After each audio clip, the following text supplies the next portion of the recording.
دوسرے الفاظ میں ایک داعی حق کی خصوصیت یہ ہے کہ اس کی دعوت اللہ کی طرف ہو، کوئی دنیاوی غرض اس کے پیش نظر نہ ہو، نہ قومی، نہ وطنی، نہ خاندانی، نہ کسی قسم کی مادی غرض، کوئی دوسری غرض اس کے پیش نظر نہ ہو، خالص اللہ کی دعوت کی طرف دعوت دے۔ اور اللہ کی طرف دعوت دینے کا مطلب سیدھا سادہ یہ ہے، اگر آدمی قرآن مجید پر نگاہ رکھے، کہ اللہ کی توحید کی طرف دعوت دی جائے، اس بات کی طرف لوگوں کو دعوت دی جائے کہ کسی کی بندگی، کسی کی عبادت، کسی کی پرستش خدا کے سوا نہ کی جائے، کسی سے خوف اور طمع خدا کے سوا نہ رکھا جائے، اور خدا ہی کے احکام اور اس کے فرامین کی اطاعت کی جائے، اسی کی رضامندی، اسی کی خوشنودی حاصل کرنے کے لیے تمام کوشش کی جائے۔ اور آدمی دنیا میں جو کام بھی کرے وہ یہ سمجھتے ہوئے کرے کہ میں کسی کا بندہ ہوں اور اس کے سامنے مجھ کو جا کر جواب دہی کرنی۔ خدا کی طرف دعوت دینے کا مختصر مفہوم یہ ہے جو قرآن سے معلوم ہوتا ہے، اور قرآن میں داعی کی اولین خصوصیت یہ بیان کی گئی ہے کہ اس کی دعوت خالص اللہ کی بندگی کی طرف ہو، خالص اللہ کی پرستش اور اس کی عبادت کی طرف ہو، خالص اس کی اطاعت کی طرف ہو اور اس کے قانون کی پیروی کی طرف ہو۔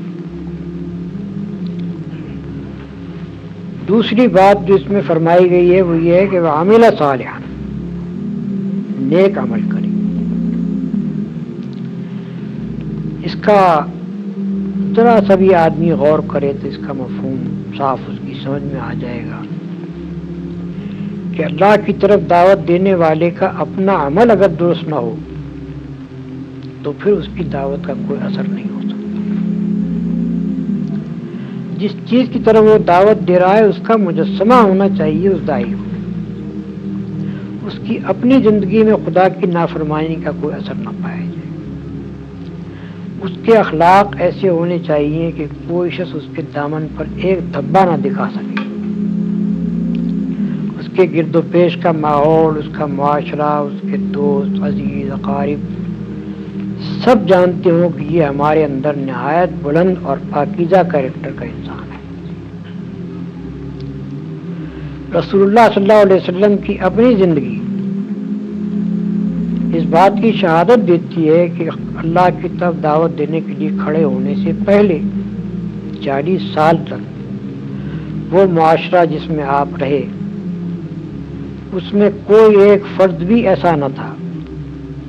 کہ جو آپ کی بلندی اخلاق کا قائل نہ ہو، آپ کی طاہر اور پاکیزہ زندگی کا قائل نہ ہو۔ اس حد تک لوگ قائل تھے کہ جو آپ سے قریب ترین تھے، جن سے آپ کی زندگی کا کوئی پہلو چھپ نہیں سکتا تھا،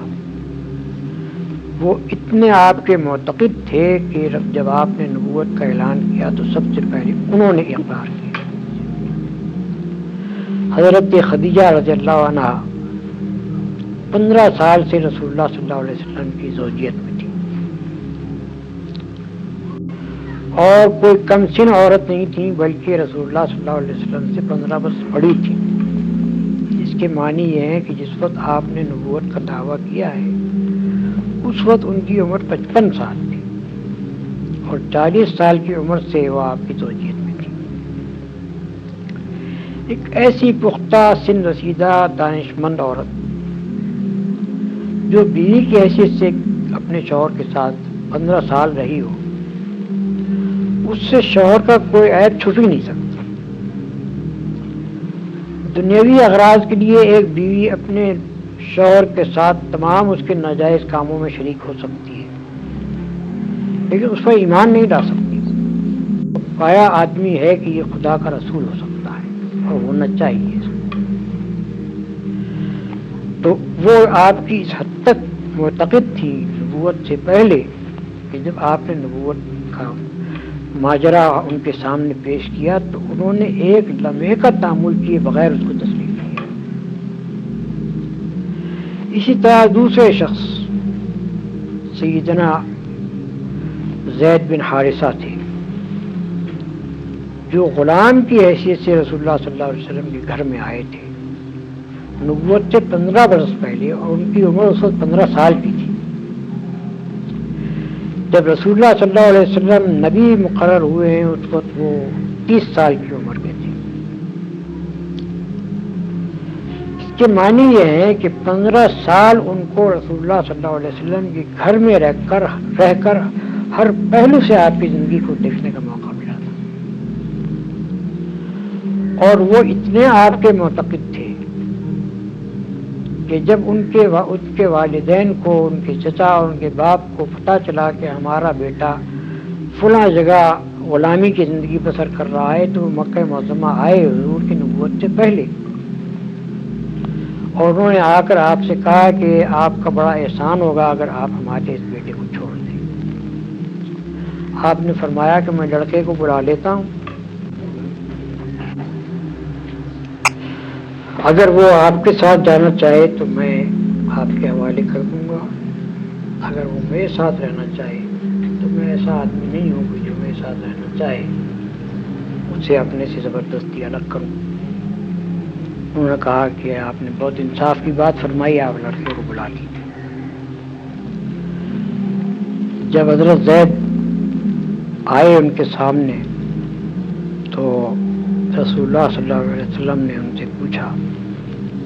کہ ان لوگوں کو پہچانتے ہو؟ انہوں نے کہا یہ میرے باپ ہیں اور یہ میرے چچا ہیں۔ آپ نے فرمایا کہ یہ تمہیں لے جانا چاہتے ہیں، تم چاہو تو بڑی خوشی سے ان کے ساتھ جا سکتے ہو۔ اس کے باپ اور چچا نے بھی یہی کہا کہ ہم تمہیں لے جانا چاہتے ہیں۔ تو انہوں نے کہا کہ میں نے اس شخص میں ایسی خوبیاں دیکھی ہیں کہ میں اس کو چھوڑ کر اپنے باپ اور چچا اور ماں تک کے پاس نہیں جانا چاہتا ہوں۔ یہ نبوت سے قبل آپ کے اخلاق کی حالت تھی جو آپ کے خادم نے آپ کے متعلق ظاہر ہے۔ اور جب حضور نے نبوت کا دعویٰ کیا، نبی کی حیثیت سے اپنے آپ کو پیش کیا، تو حضرت خدیجہ کے بعد گھر کے لوگوں میں سے حضرت زید بن حارثہ بھی وہ تھے کہ جنہوں نے سب سے پہلے آپ کی نبوت کو تسلیم کیا۔ ایک خادم احسان بند ہو سکتا ہے، ایک خادم وفادار ہو سکتا ہے، لیکن ایک خادم اتنا متاثر نہیں ہوتا اپنے مخدوم سے کہ اس پر ایمان لے آئے۔ ایمان لانے کے لیے ضرورت اس نے آپ کے اخلاق کو اتنا بلند اور پاکیزہ دیکھا ہو کہ وہ اس کو یہ ماننے میں ذرا تحمل نہ ہو کہ میرا مخدوم جو ہے یہ نبی ہے۔ اور یہ پیش نظر رکھیے کہ زید بن حارثہ کسی معمولی قابلیت کے آدمی نہیں تھے۔ مدینہ طیبہ میں جب رسول اللہ صلی اللہ علیہ وسلم کی حکومت قائم ہوئی تو بکثرت فوجی مہمات جو آپ نے بھیجی ہیں ان کے سالار لشکر زید بن حارثہ تھے۔ اس قابلیت کے آدمی تھے وہ، جو بعد میں ظاہر ہوئی۔ تیسرے حضرت ابو بکر صدیق رضی اللہ تعالیٰ عنہ، وہ نبوت سے قبل 20 سال سے رسول اللہ صلی اللہ علیہ وسلم کے گہرے دوست تھے۔ ان کی نشست و برخاست آپ کے پاس تھی، اور مکہ معظمہ میں سب سے زیادہ جن دو آدمیوں کی دوستی تھی ان میں سے ایک رسول اللہ صلی اللہ علیہ وسلم حضرت ابو بکر تھے۔ دوست کا بھی وہ ایک اپنے دوست کو پسند کر سکتا ہے، اس کی باتوں سے اتفاق کر سکتا ہے، لیکن اتنا معتقد تو نہیں ہو سکتا کہ وہ اس کو مان لے کہ یہ نبی ہے۔ یہ تو اسی وقت ہو سکتا تھا جبکہ آپ کے اخلاق کی انتہائی پاکیزگی و بلندی کے وہ قائل ہوں۔ ان کا بلا تعمل مان لینا یہ معنی رکھتا ہے کہ 20 سال کی مدت میں خوب اچھی طرح دیکھ کر وہ اس بات کے قائل ہو گئے تھے کہ یہ اتنے بلند پایا اخلاق کا آدمی ہے کہ یہ نبی ہو سکتا ہے، اس کو نبی ہونا چاہیے۔ حضرت علی رضی اللہ تعالیٰ عنہ، ان کا نام پہلے میں نے اس لیے نہیں لیا کہ اس وقت وہ 10 سال کے تھے، لیکن 10 سال کا بچہ بھی جس کے پاس رہتا ہو حضرت رسول اللہ صلی اللہ علیہ وسلم کے گھر ہی میں انہوں نے پرورش پائی تھی. تو 10 سال کا بچہ بھی جس کے پاس رہتا ہو اس کے عیب و ثواب سے وہ اچھی طرح واقف ہوتا ہے. خصوصاً اتنا ذہین آدمی جیسے کہ رسول اللہ صلی اللہ علیہ وسلم کے زمانے نبوت میں حضرت علی سے خصوصیات ظاہر ہوئی. وہ اتنے ذہین تھے کہ ہم کہہ سکتے ہیں کہ ان کا اس بات کو مان لینا کہ آپ نبی ہیں یہ اس کے بغیر نہیں ہو سکتا تھا کہ وہ بھی آپ کے انتہائی بلند پاکیزہ اخلاق میں قائل ہو. اس لیے عمل صالحاً کا مطلب یہ ہے کہ آدمی جس چیز کو پیش کر رہا ہے لوگوں کے سامنے اس کی اپنی زندگی اس کے ٹھیک مطابق ہو اور وہ اتنے پاکیزہ کردار اور اخلاق کا آدمی ہو کہ جب وہ اللہ کے راستے کی طرف بلانے اٹھے تو اس کی بات میں وزن ہو, اس کی بات میں اثر ہو اور لوگ اس بات کو تسلیم کریں کہ یہ واقعی اپنے قول میں سچا ہے. قطع نظر اس کے کہ لوگ مانیں یا نہ مانیں, لیکن یہ تو ان کو ماننا پڑے گا کہ یہ آدمی اپنے قول میں سچا ہے. جو کچھ کہہ رہا ہے وہ اس بنا پر کہہ رہا ہے کہ وہ اس کا قائل ہے. چنانچہ رسول اللہ صلی اللہ علیہ وسلم کا بدترین دشمن ابو جہل,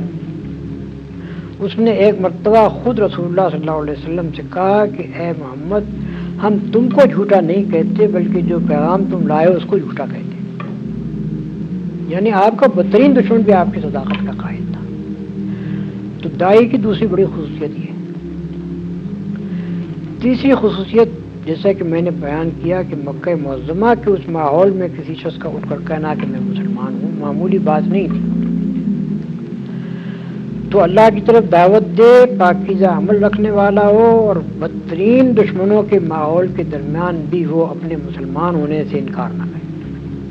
اپنے مسلمان ہونے کو چھپائے نہیں,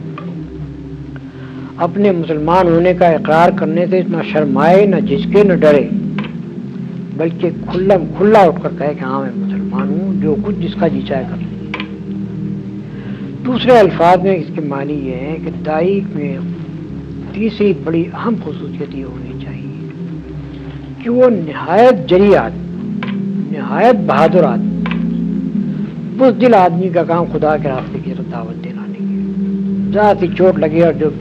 بلبلے کی طرح بیٹھ جائے وہ آدمی خدا کے راستے کی طرف دعوت نہیں دے سکتا. خدا کے راستے کی طرف دعوت جو شخص دے سکتا ہے وہ ہے جو سخت سے سخت دشمنی کے ماحول میں, مخالفت کے ماحول میں, خطرات کے ماحول میں اسلام کا علم لے کر اٹھ جائے اور کوئی پرواہ نہ کرے کہ نتائج کیا ہو. رسول اللہ صلی اللہ علیہ وسلم کی اپنی ذات اس شجاعت کا مکمل نمونہ ہے. مکہ معظمہ میں کھلا آپ نے دعوت اسلام پیش کی, ان لوگوں کے درمیان پیش کی جو آپ کے خون کے پیاسے ہو گئے, جنہوں نے کوئی کسر اٹھا رکھی آپ کو ظلم کا نشانہ بنانے میں اور آپ کے ساتھیوں کو ظلم کا نشانہ بنانے میں. لیکن ایک لمحے کے لیے بھی آپ نے اپنی دعوت کو چھوڑنا قبول نہیں کیا بلکہ مسلسل 13 سال تک اس ماحول میں اپنی دعوت پیش کرتے چلے گئے اور ہر قسم کی سختیاں مصیبتیں برداشت کرتے چلے گئے. مدینہ طیبہ پہنچنے کے بعد جو حالات پیش آئے, بڑی خطرناک لڑائیوں میں جہاں کے بعض اوقات صرف تنہا آپ رہ گئے تھے یا 2-3 آدمی آپ کے ساتھ تھے, اس حالت میں بھی رسول اللہ صلی اللہ علیہ وسلم کا قدم کبھی پیچھے نہیں ہٹا بلکہ غزوہ حنین کے موقع پر جبکہ مسلمانوں کو تقریباً شکست ہو گئی تھی اور لوگ بھاگے چلے جا رہے تھے, اس وقت یہی نہیں کہ رسول اللہ صلی اللہ علیہ وسلم اپنے مقام پر رہے, نہیں بلکہ برابر آگے بڑھتے چلے دشمنوں کی طرف, اور اس بات کو چھپایا بھی نہیں کہ میں کون. فرمایا کہ انا النبی لا کذب انا ابن عبد المطلب, میں نبی ہوں جھوٹا نہیں ہوں, میں ابن عبد المطلب ہوں. یا دوسرے الفاظ میں آپ نے عین حالت جنگ میں اس وقت جبکہ آپ بالکل 2-3 آدمیوں کے ساتھ تنہا رہ گئے تھے اور دشمنوں کے نرغے میں تھے, اس وقت بھی علل اعلان یہ کہا کہ ہاں میں نبی ہوں. تو اتنا شجاع اور بہادر ہونا چاہیے اس شخص کو جو اللہ کے راستے میں دعوت دینے کے لیے کھڑا ہو. اگر کسی شخص کے اندر ہمت اور جرأت اور بہادری موجود نہ ہو تو اس راستے میں کھڑا نہیں ہو سکتا. کھڑا ہوگا بھی تو اپنی بزدلی کی وجہ سے الٹا اس مشن کو نقصان پہنچا دے. بس یہ چند مختصر باتیں تھیں جو میں نے آپ کے سامنے بیان کی ہیں. اگر ان پر غور کی جائے تو یہ بجائے خود دعوت اللہ کے متعلق ایک مکمل پروگرام ہے، اور اس کے اوپر جہاں بھی دعوت کا کام کیا جائے یہ 3 خصوصیات آدمی کے اندر ہونی چاہیے. بآخر دعوانا الحمدللہ رب العالمین. ہم آپ کا بھی انتہا شکریہ ادا کرتے ہیں کہ آپ نے طبیعت کی نسازی کے باوجود ہمیں چند لمحات عنایت فرمائے. اللہ تعالیٰ آپ کو صحت دے. امریکہ کینیڈا کے تمام حضرات دست بدعا ہیں کہ آپ نفاذ اسلامی کو اس ملک میں بھی اور تحریک اسلامی کو دیگر ممالک میں کامیاب ہوتے ہوئے دیکھیں. آمین. اللہ تعالیٰ ان دعاؤں کو قبول فرمائے اور کچھ ذخائر. بارک اللہ.